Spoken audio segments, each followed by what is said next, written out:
係咁，網友嗱，呢一條片我係想講講中大校長段崇智離職呢件事。即係咧，我係講曾經為呢個2019年反送中曾經出過聲嘅人咧，而家絕對係冇得留低㗎啦。呢個絕對冇得留低啊！咁就唔係淨係北京嘅意思喎。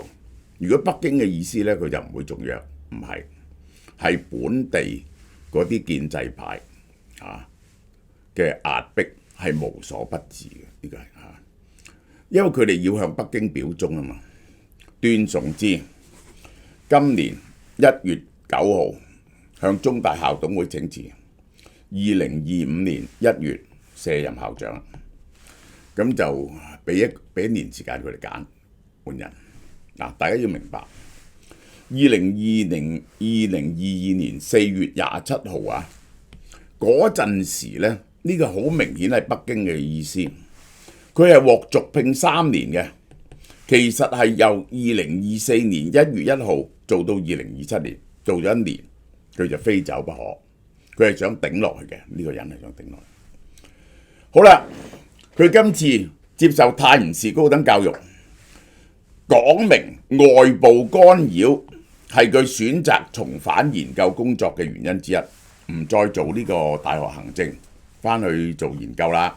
因為佢大學嘅校政係俾校外嘅人干擾，所謂嘅外部干擾就係校外嘅人嘅干擾。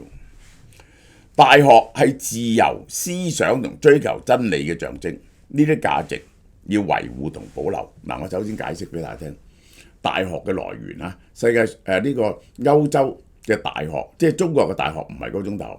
歐洲嘅大學最早就係喺布魯納，喺布魯納嘅大學。通常嗰啲大學咧，其實咧就係研究神學嘅啫，開頭係研究神學嘅啫。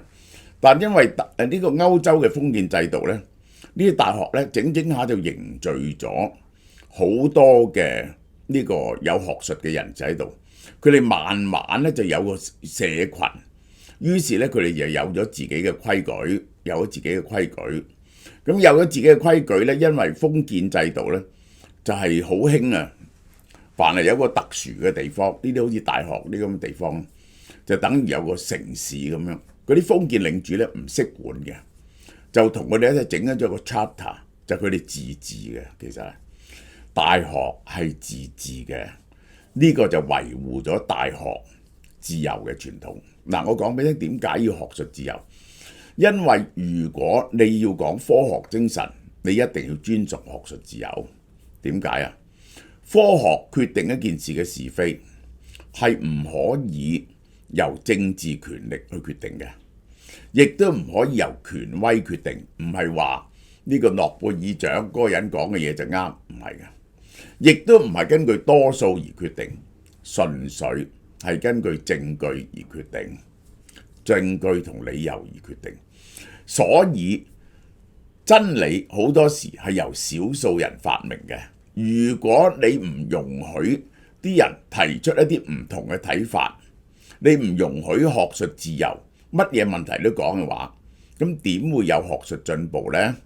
所以呢個西方嘅大學最注重嘅就係學術自由，就唔會有一個黨委書記喺度管住你哋啲意識形態，咁樣呢個大學係 function 唔到嘅。一間好嘅大學係追求真理，因為追求真理，所以要自由。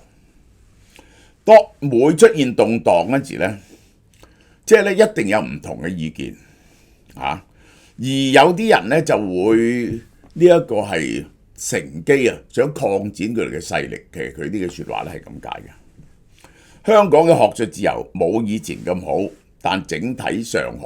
嗱，呢個佢係一個佢嘅意見啦。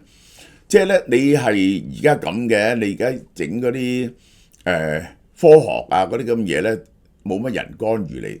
香港嘅學術自由咧就係好多喺 social science 上邊嘅限制，所以 social science 嗰啲教授咧好多都頂唔蒲咧就走㗎。呢個就係因為一講到 social science 嘅嘢咧，你難免有啲意識形態嘅嘢喺度嘅。即係譬如話，如果你好尊重中華民族至上、中華文化至上嘅話，嗰啲人話我講教音樂史啊，我都唔知點教，因為一教音樂史咧就全部係西方嘅音樂史，就由呢個宗教音樂開始講起，一路講到而家點樣咁樣點樣講出嚟嘅。你冇西方嘅音樂史咧，你係唔識得點樣講音樂史。西方媒體覺得香港係有污點嘅，香港係鉗制言論學術自由，所以請唔到人，呢個係一個 black spot。1951年出世啊，73歲啊，呢佢學術好有成就嘅，呢個係呢一個 Rockefeller 大學生命科學博士，專係研究人體肌肉骨骼嘅系統。佢由呢一個2018年開始就做呢一個校長，到而家咧就做咗6年啦。本來係應該再做多3年，呢個做多2年。2019年嗱，佢做咗乜嘢？啲人一定趕佢走呢。2019年反修例期間，佢發表公開信，話好多個被捕嘅中大學生俾警方不合理對待，係好多個學生，佢問啲學生嗰時，學生同佢親口講嘅，佢係記低咗呢啲證詞嘅。因此佢公開信譴責有部分警務人員涉嫌不當使用暴力或者違反人權，要求林鄭跟進。呢個當然係被譴責啦。佢係2019年中大被示威者佔領嘅時候呢，佢發表公開信要求外來人士離開中大。其中一個中大女學生指控俾警方性暴力，段崇智譴責警方。後來學生澄清係俾男警呢一個空襲。佢喺反修例事件嘅言論啊，令到嗰啲建制派人士圍攻佢，話佢幫啲示威者。好啦，到2019年反修例運動期間，段崇智喺2號橋衝突嗰陣時咧，佢到現場想調解，佢去到嗰度同警方達成口頭協議，警方應承佢唔會進攻，唔會射催淚彈，結果再次發射催淚彈，佢都吸入催淚彈，要送去醫院。呢個就係好啦，咁結果咧喺各種壓力之下咧，2021年底呢個而家國安法之後，中大移走咗校內樹立11年嘅民主女神像。呢個係校方話從未曾準過呢樣嘢顯示，但係2010年嗰陣時咧，沈祖堯做校長時咧講過，擺放女神係已經係事實，校方唔會打壓任何聲音。呢個係呢個沈祖堯應承嘅。然後咧，佢哋咧就係唔係由政府出面啊，由嗰啲立法呢個民建聯啊、工聯會嗰啲立法會議員出手。3個身兼立法會議員嘅中大校董提出私人草案，修改香港中文大學條例，改組咗校董會。嗱，點樣改咗校董會呢？校董會呢，就係有好大嘅成分係由教授呢一個校內嘅人士組成。校內人士呢，就多過校外嘅人士。校內嘅人士呢，就係對校政，即係維護學術自由呢，一般嚟講呢，有更多嘅共識嘅，更多嘅共識嘅。校外人士呢，就係佢哋就係拎政治觀點嚟到加入校內嗰度。舊年條例一通過，佢哋就炒咗個副校長。呢個副校長係段崇智嘅左右手，於是段崇智請辭。你炒佢，佢就立即請辭。新嘅條例仲有將校董會嘅總人數由55人係降至34人，減少人次，即係一減少人次咧，校內同校外嘅校董比例本來係1比1，降到2比1，即係校外嘅人士佔咗2/3，乜嘢都足夠通過。咁於是校外嘅人士就一啲唔識得大學嘅人就係統治咗大學。好啦，仲有2021年呢，唔幫學生會收學會費，你知個呢個問題呢，我喺港大學生會已經提過好多次。其實一路以來啊，香港啲大學嘅學生會呢，就係收學費嗰時收埋學生會費，然後呢就交俾學生會，所以學生會呢一定有錢營運。佢要求學生會獨立註冊，於是中大學生會宣布解散，所以中大呢係冇學生會嘅。而家係2019年反修例條例，校董會改組，學生會解散，民主女神移除。呢個佢哋覺得中文大學啊係動亂嘅根由，佢哋叫暴動大學。於是段崇智請辭，就揾咗呢個政協委員盧煜明做校長。成間學校已經唔同咗。國安法實施以來呢，段崇智已經係跪低咗㗎啦，同其他大學校長發表聯合聲明，理解北京訂立呢一個國安法嘅必要性。呢個係2020年6月，所以佢獲得續任，佢已經係過咗關，但係香港啲人唔放過佢。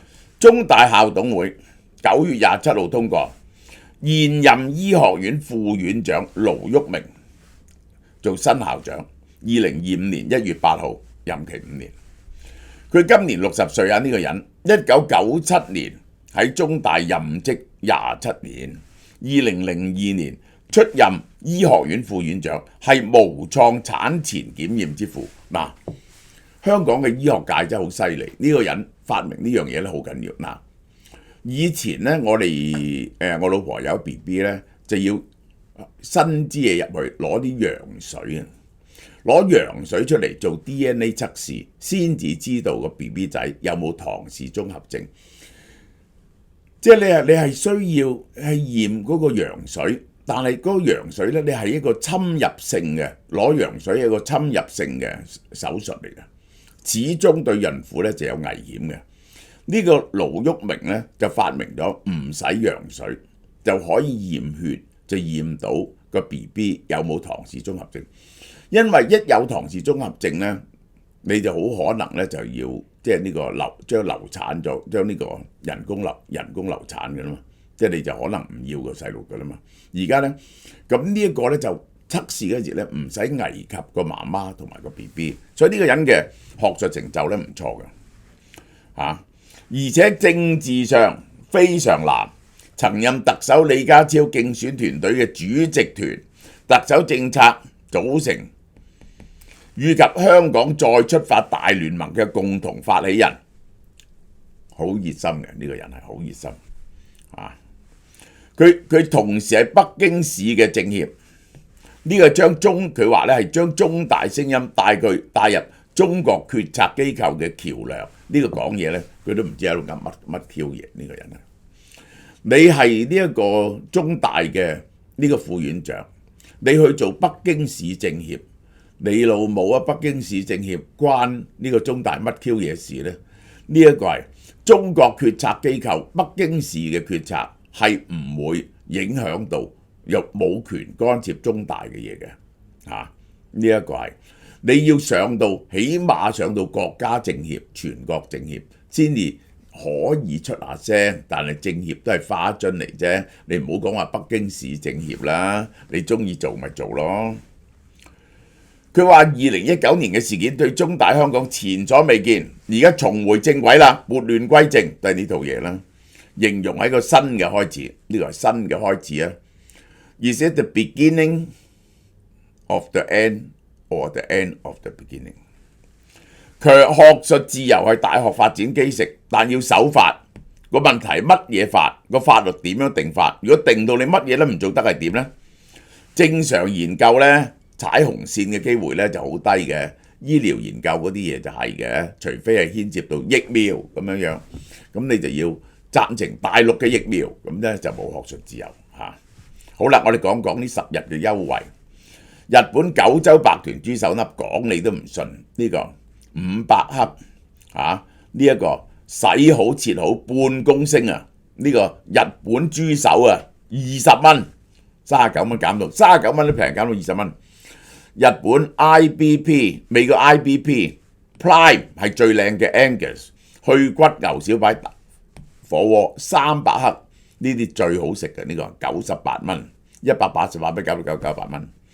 生生益生菌免疫配方198蚊，你出街睇下啲益生菌嘅價錢，99蚊，呢個係名廠嚟嘅。